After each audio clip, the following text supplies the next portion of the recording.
Hi everybody. I just wanted to start by saying thank you to everybody who watched my last video and is currently watching this video. It's been really nice to have people say kind things and just show support. This is such a lonely process, and if anybody is going through it, I'm sure that you know. Anyway, I have kind of a frustrating update. I really hate to share nothing but negativity in a video, and I guess this won't be only negative things, but this is kind of a just part of the process, I guess. So I mentioned in my last video, I won't explain everything from before, because I'm sure if you're watching this you've already seen that, but in my last video I mentioned that during the visit with our surrogate at the OB office, I was texting our surrogacy coordinator match company, the woman, and she said, have you spoken to a lawyer yet? And I said no, and she, like I said, she had made it sound like I should have already done that. And when I said, should I have talked to a lawyer, she said yes, and she said, you've got to get the contract drafted before we can go further, and blah blah blah. And that's when I mentioned that I did call one that the OB office referred me to. They said that she was quick and that she was good, and that they would recommend her. So I did call, and she called me back the same day, and she was like, I was half panicked because I'm like, they said that we should have already had this done, and she was like, oh, okay, I can get it to you Monday. Today is Monday, by the way, and this was last Wednesday. So she's like, I can get it to you Monday, and you can look it over, and then we'll set up a call later in the week to talk about it. If you have any questions, we can go over that. If you're good with it, and then the following week, if we agree on everything, they would send it to her lawyer. So she could also agree and sign. And then once it's signed, she can stop her birth control and we can get this ball rolling. So this is for me, hearing that she could do it as soon as Monday was wonderful, because they made it sound like it could take months. And I was like, oh no, it was like a mini panic. Anyway, so pleasantly surprised about that. Here's my frustration.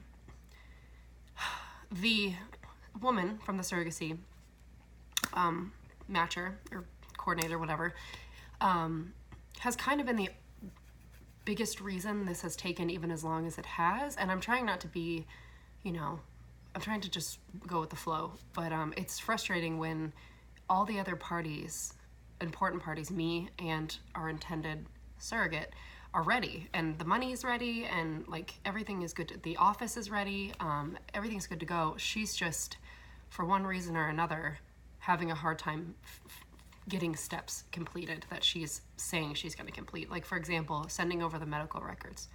I think we met on a Wednesday, and she said, I'll get it there by Monday, and it was almost 5 weeks because of, like I said, she went on a cruise and then got sick or whatever. And I understand things happen, but she also has an assistant, and so I'm just wondering. Anyway, so I got on off a little bit of a tangent there, but after I came to the surrogate, and I said, or the surrogate, what will we call her? I don't want to call her by her name. Let's call her Linda. So when I spoke to Linda, after I made the phone call to the lawyer, and she called me back and said, we can get it by Monday, and then, and all the other steps, the time frames for those steps, the following week, we could get it sent to her lawyer, whatever.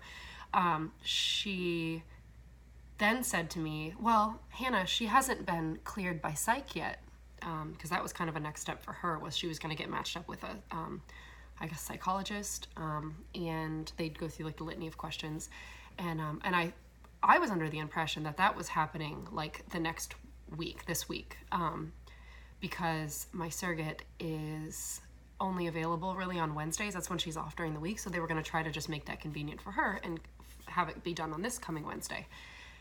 And that's another thing that Linda has to coordinate. She has to get my surrogate in touch with the psychologist. So that's another step that she personally would have to complete.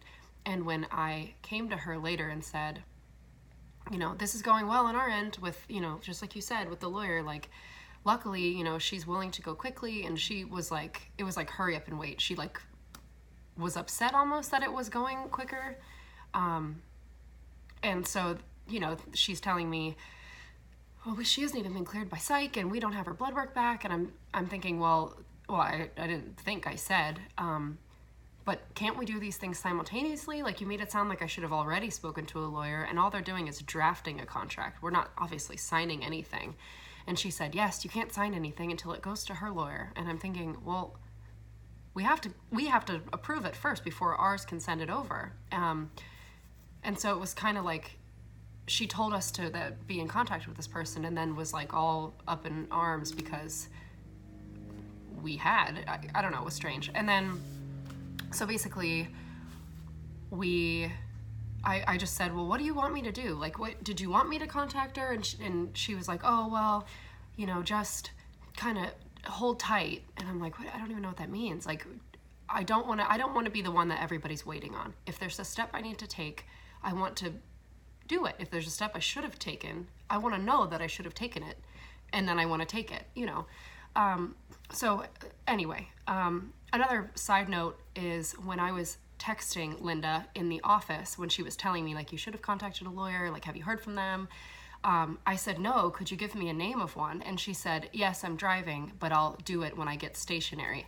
She has still never sent me, even to this day. I mean, I got a referral from my fertility office, and they, you know, but she didn't know that, but she just never, you know, it was like not important for her to send that information over. So anyway, the other update is my surrogate, she needs a name too. Let's call her Georgia.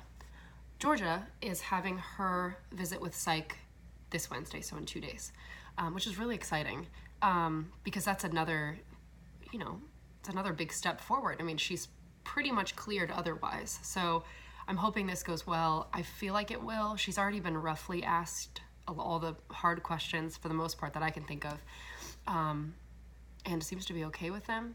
And so that's really good news.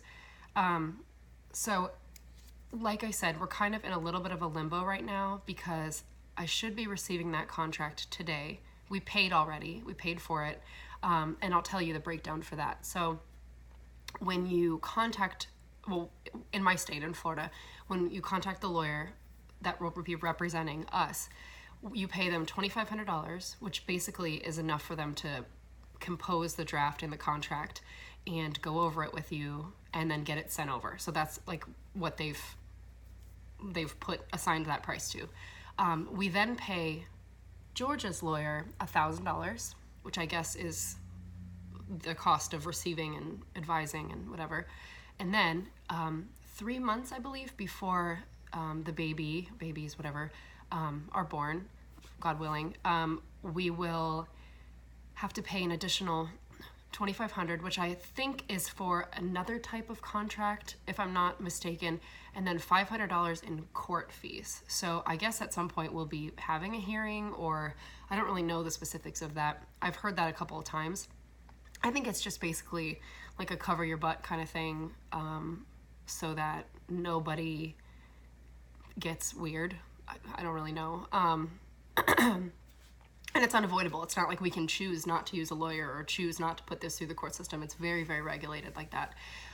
So those, I believe, are all of the legal fees. So that would be $2,500 now, $1,000 to her lawyer, and then $3,500 later. So, I mean, that's I think the total extent of all of that.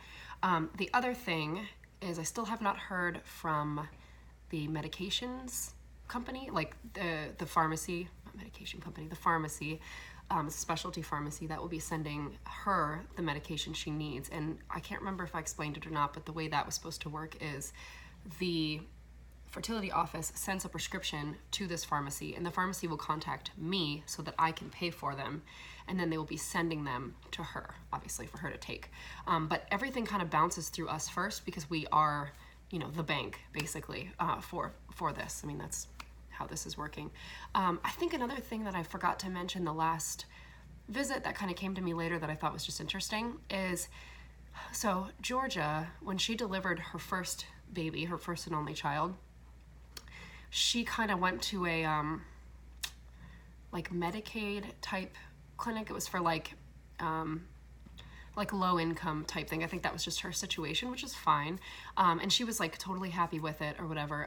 But that was where she went to like a clinic that kind of specializes in those kind of situations, people without insurance or people who have like government supplied insurance. Like I said, nothing wrong with that. But while we were talking with the fertility doctor, he said nothing wrong with that facility, but you can go wherever you want. You know, they have like special health insurance for surrogates, and we're also paying for it. So he said, pick, you know, I'm going to send you to the best clinic we can find and all that stuff, which I thought, and she like seemed to kind of light right up when he said that. Like that was like really exciting for her to have this like, you know, experience of going to a really good doctor at a really good hospital. I don't think she's been used to that. So I thought that was kind of nice for her, a little extra peace of mind, because, you know, I'm sure she's scared to death. I mean, this is very risky. Any pregnancy is, but, you know, there's extra complications that come along with doing it via IVF. So I just thought that was interesting that, you know, that's almost like a little icing on the cake for her, you know, like she can have a little bit extra peace of mind in all of this. So I can't think of anything else really to update now. I just wanted to kind of share that frustrating side of things because, I mean, I don't want at all for anybody to think that this has been easy and like stress-free, and it is stressful. There's a lot of things I can't control, and I hate that one of them is just the timeliness of one person whose only job is to do the coordination. Like, this is all you have to do is, you know, get like what you say. Like, and I think another thing that was a little frustrating is when I was explaining to her that, like, once I explained like all the lawyer, like how I had contacted them, I thought she was going to be like, great, you know, now we're kind of caught up and everything's even, you know, I'm so glad that you did that or whatever. She was like, oh, well, I guess I'll hurry in getting her connected with the psych. Like, she was not planning on going quickly, or not even quickly, but just like normal. So like I said, this is Wednesday. She knows that Georgia's day off is on Wednesdays. So you'd think that she would say, maybe we can get her in next Wednesday so we can get this going. I'll try to hook them up now. Like, it was just weird that she was like, oh, I guess I'll hurry then. Like, if I hadn't gotten the ball rolling with the lawyer, which she told me to do in the first place, that it wouldn't have gone smoothly. I don't know. It's just been really strange. And I feel like it's kind of counterintuitive because the quicker she works, the faster she gets her money too. So I just don't understand what that was about. Like, I don't know. I mean, it's just really frustrating. So from here, I'm hoping that today, when we receive the contract, the other little caveat is my husband left today for the whole week. He's traveling. And I need him to be able to review the contract, and then she, meaning the lawyer, would like him and I both on the phone this week to talk about it, which I know is impossible. So I just feel like this is a game of hurry up and wait all the time. And I know that once this is all said and done, we're going to look back and not remember these kind of things. But I do want to be honest about them because, you know, you don't know what you don't know. So I'm hoping that we can get the contract approved, because another piece of it is that I keep forgetting to mention. In the contract, obviously, is included like financial information, more like what, you know, payment, like what they say that we are going to owe throughout the process. It's agreeing on, you know, the price of all of this, and they have to receive those numbers. They, meaning the lawyer, has to receive those numbers from Linda, and I'm scared to death that she's not going to send it over in time, and we're all going to be standing around waiting for that information. And because another little tricky piece is, on top of all of this, the reason why it's very, you know, like, oh, I hope this gets done in time, and I hope this gets done in time, and it's hard to kind of go with the flow, is the FDA requires certain things be done within a time frame. Like, some things have to be done within a month of the transfer. The transfer meaning we put the embryos in her. So a lot of things have to be signed within that month. And So if we, like she's ready, and we've got this cycle for her birth control going right now. So if we miss this window or whatever, and we have to wait for another cycle, we'll then have to re-sign a lot of things because it will no longer be within that month window. You see what I'm saying? So that's just a little panicky feeling when that happens, because everything kind of has to line up perfectly. And so far it has. I mean, we got so much done at that first visit that was unexpected, and everything else. And I mean, the fact that she had just started a new pill pack for her birth control, like that day was like such a wonderful, that was like lucky, And so I'm just hoping all the other ducks in a row, all the other ducks fall into a row, and everything goes well. Fingers crossed. And I really appreciate everybody who has sent a comment that said that they're going to pray for us, because that's all anybody can do in this situation, because none of us can single-handedly control all of this. And so that's all we are really doing, other than, taking our steps as they are given to us. We're praying constantly. Constantly praying for the safety of the embryos during the thaw, praying for the surrogate, like in every single other moving part. But I know that it's God's time, and I know that we just have to be patient and trust the timing of everything, and I'm really trying to. So thank you again for everybody who has reached out, and thank you for continuing to watch these videos. I will be posting whatever happens after the contract. Hopefully, I think a lot will be told this week on if everything fell into place, if everything went okay at psych. So I will be posting an update for that soon, so look out for that. And thank you again. Have a good day.